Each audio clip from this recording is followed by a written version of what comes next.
Les partis de l'opposition n'étaient pas présents à la rencontre avec le chef de l'État. Selon le porte-parole des opposants, le député Guy Mitokpe, plusieurs raisons sont à la base de leur absence à la rencontre du chef de l'État tenue hier au palais de la présidence. Seuls les partis du bloc de la majorité étaient présents.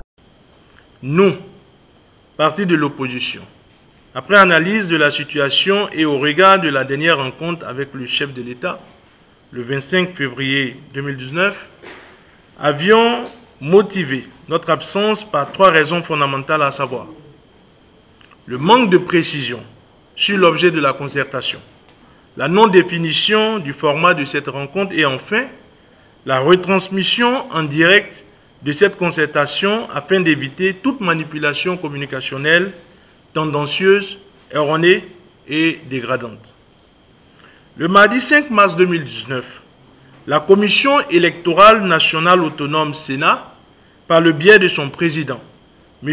Tiando Emmanuel, a procédé à la proclamation des listes retenues pour participer à l'élection législative du 28 avril 2019.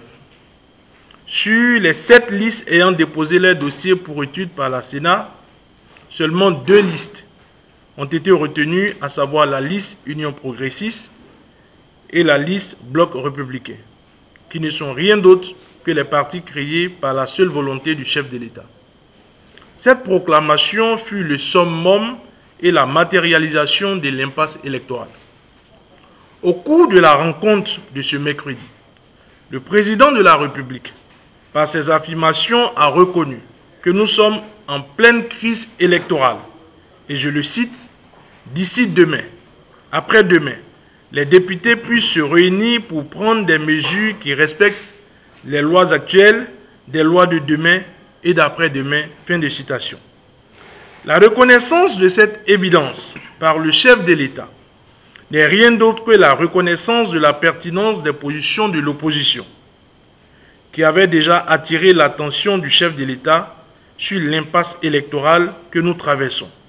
Qu'il vous souvienne que les forces de l'opposition, dans une correspondance en date du 19 février 2019, avaient déjà souhaité que le chef de l'État convoque dans les meilleurs délais toute la classe politique en vue de trouver des solutions consensuelles aux différents problèmes qui pourraient entraver la bonne organisation de l'élection législative du 28 avril 2019.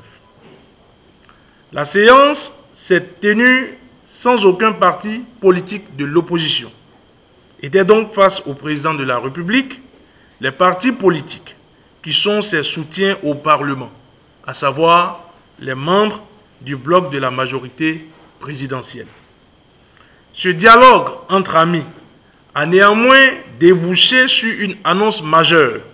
Le président reconnaît la crise électorale et appelle à un dialogue de tous les partis engagés dans le processus électoral afin d'aboutir à un consensus pouvant permettre de modifier les tests nécessaires pour sortir ce processus en cours de l'impasse.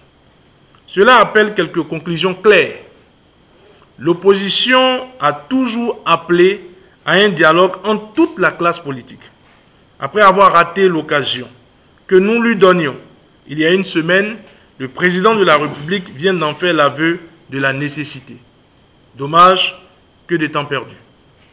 En demandant que le Parlement se penche sur les modifications de tests nécessaires, le président de la République reconnaît que ce ne sont pas les partis de l'opposition qui seraient des défaillants, mais que ce sont les tests eux-mêmes qui comportent des incongruités, des pièges insurmontables.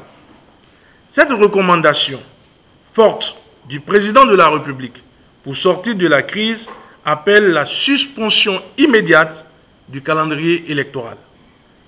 Conformément à nos engagements communautaires, aucun texte de loi ne peut être modifié à moins de 6 mois du début du processus électoral, à moins d'enlever un consensus des formations politiques engagées dans le dit processus.